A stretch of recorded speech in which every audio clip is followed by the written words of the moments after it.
Guachimontones up in the hills of Teochitlan, and here is a sacred site with teocalis that take circular formation instead of what you see behind us, instead of the typical teocalli shape. So what we visited and what we seen were were circular structures, and we spent a few hours there admiring its beauty.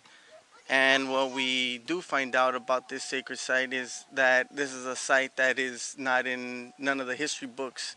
It's on this site, on this pilgrimage into the heart of Anahuac.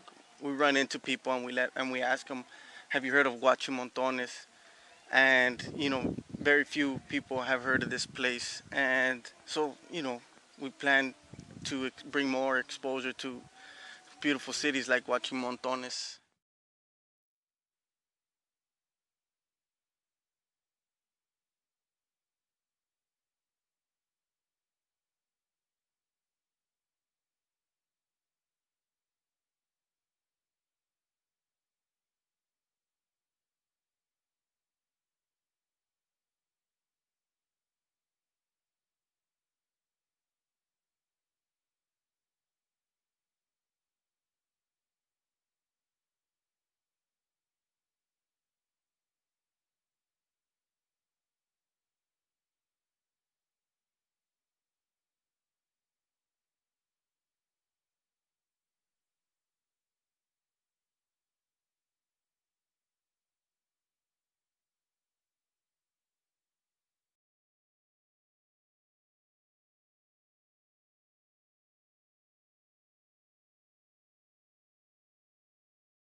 Michoacan. And as we were driving toward Michoacan, we drove through these beautiful forests and winding back and forth. And on one of these winds where you turn to the left, and we're really high up, and you can see Lake Pascuaro down below. And that was a very beautiful sight uh, for this pilgrimage. And the very first site that we went to was a sacred site of Tzintzuntzan.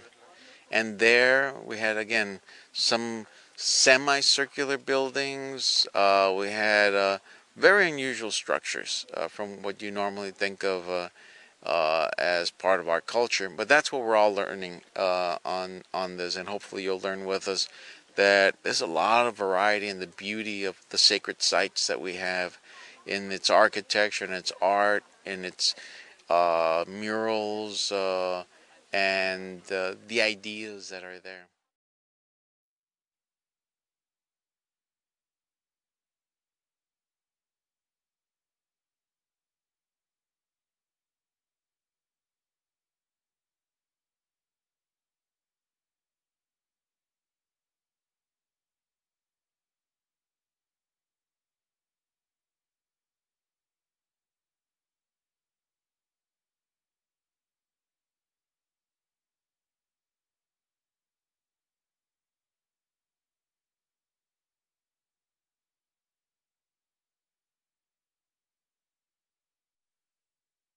And then from there we drove off into Ihuatzi. Yeah, at Ihuatzi, it was very surprising. One, because the architecture is so different from anything else that we've seen. You can say it's somewhat related to Tzintzuntzan. You can see the relationship. It's very, very different from anything else that you'll see or so far. But who knows? Maybe somewhere else that there is something similar to it. We're planting seeds through the internet. Since that's kind of the new communication tool for the world, that's where this is being disseminated. So this is the classroom.